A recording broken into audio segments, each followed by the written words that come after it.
नमस्कार। डॉक्टर इंदु शर्मा का सनातन धर्म के प्रेमियों और महान भारतीय दर्शन को जानने के इच्छुक सभी ईश्वर कथा चैनल के श्रोताओं को श्रद्धेय नमन और स्वागत। हमने पुराणों की श्रृंखला में पिछले एपिसोड में गरुड़ पुराण पर चर्चा की थी।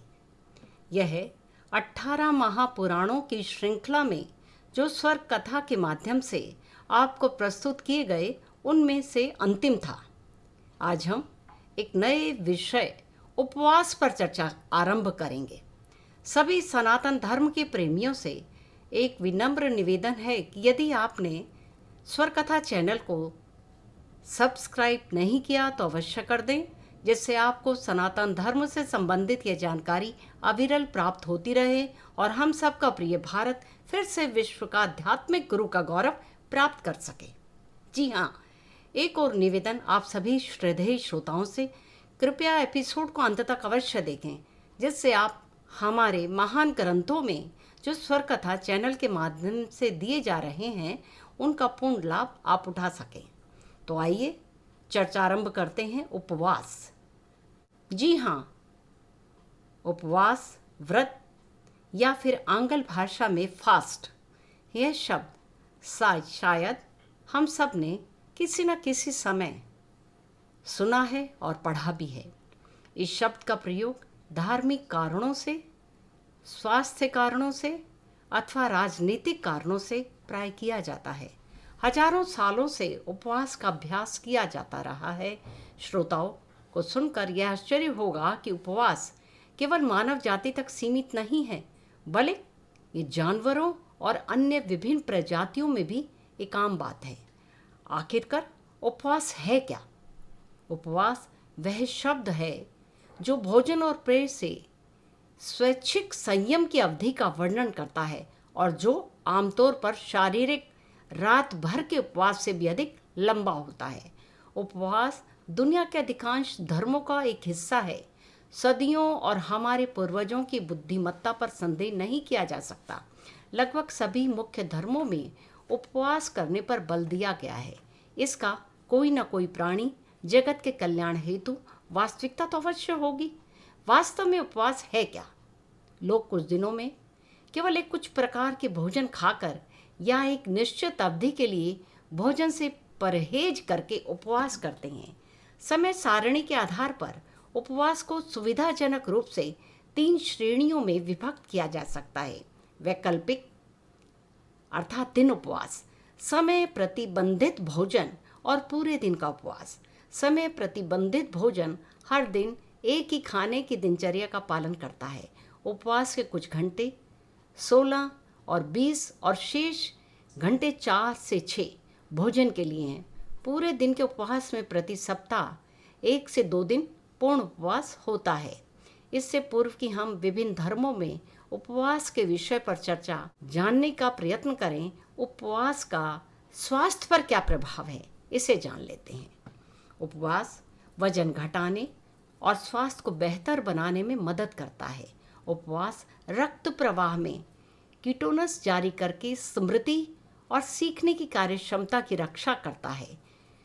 कीटोन्स एक प्रकार का रसायन है जो आपका लीवर वसा को तोड़ने पर पैदा करता है। आपका शरीर आमतौर पर उपवास के दौरान, लंबी अवधि के व्यायाम के दौरान या जब आपके पास उतनी मात्रा में कार्बोहाइड्रेट नहीं होता तो ऊर्जा के लिए कीटोन्स का उपयोग करता है। आपके रक्त में कीटोन का स्तर बिना किसी समस्या के कम हो सकता है। उपवास रोग के बायोमार्कर में सुधार करता है और ऑक्सीडेटिव तनाव को कम करता है।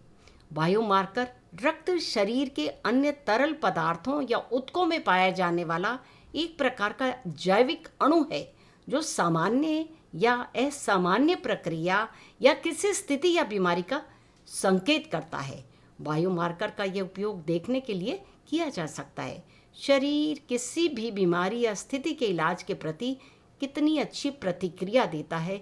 इसे आणविक मार्कर और हस्ताक्षर अणु भी कहा जाता है। अब उपवास वजन घटाने में कैसे मदद करता है और सकारात्मक रूप से ऐसा करता है? वजन में उल्लेखनीय बदलाव के अलावा लोग शरीर की मांसपेशियों को नुकसान पहुंचाए बिना सूजन, कमर के आकार को, शरीर की चर्बी को, यहाँ तक कि छिटपुट उपवास में भी इन प्रभावों को देखने के लिए सिद्ध हुए हैं। उपवास रक्तचाप, कोलेस्ट्रॉल के स्तर और ट्राइग्लिसराइड्स को कम करके हृदय के स्वास्थ्य में भी सुधार करता है। उपवास मधुमेह में होने के लिए आपके जोखिमों को कम करता है। सप्ताह में सिर्फ एक बार उपवास करना और उस दिन सिर्फ पानी पीना मधुमेह से पीड़ित होने की संभावना को भी कम करता है। इतना ही नहीं, उपवास कोलेस्ट्रॉल के स्तर और रक्तचाप को भी कम करता है। अब रोग प्रतिरोधक क्षमता को उपवास कैसे बढ़ाता है? लंबे समय तक उपवास करने वाले आपकी यह प्रतिरक्षा प्रणाली को फिर से बनाया जा सकता है। जब शरीर को ऊर्जा से बचाने के लिए लंबे समय तक भोजन से वंचित रखा जाता है तो यह प्रतिरक्षा कोशिकाओं को फिर से बनाता है, जिससे आपको बीमारियों से लड़ने के लिए एक नई शक्ति मिलती है। और जब शरीर उपवास करता है तो वह बिना किसी लाभ के ऊर्जा की खपत करने वाले हर चीज़ को बाहर निकालने की कोशिश करता है। इस कारण शरीर में जमा विषाक्त पदार्थ बाहर निकल जाता है। अब शोध से पता चलता है कि उपवास जानवरों में उम्र बढ़ाने की प्रक्रिया को धीमा कर देता है। मनुष्यों पर अभी निर्णायक मंडल का फैसला नहीं हुआ, लेकिन फिर भी लोगों का मानना है कि उपवास को जीवन काल बढ़ाने वाला भी माना जाता है। उपवास खराब कोलेस्ट्रॉल को कम करता है, रक्त की मात्रा को नियंत्रित करता है, रक्तचाप को सामान्य करता है और जानवरों पर किए गए शोध से हृदय की मांसपेशियों को अधिक कुशल बनाने और हृदय में रक्त वाहिकाओं के द्वारा विकास को तेज करने में मदद करता है। मस्तिष्क के कार्य को अब ये कैसे बढ़ावा देता है? एक विशेष प्रोटीन के उत्पाद को बढ़ाकर मस्तिष्क के कार्य को बेहतर बनाने के लिए उपवास भी किया जा सकता है। यह प्रोटीन अल्जाइमर और पार्किंसंस रोग को रोकने में भी मदद करता है, मुहासों को भी रोकने में मदद करता है, त्वचा को साफ करता है। उपवास त्वचा को साफ करने में हमारी मदद करता है, क्योंकि पाचन अस्थायी रूप से रुक जाने से शरीर पर अपनी पुनर्योजी शक्तियों को अन्य प्रणालियों पर केंद्रित कर सकता है। जबकि उस उपवास के बहुत सारे लाभ हैं, इसे सावधानी से किया जाना चाहिए।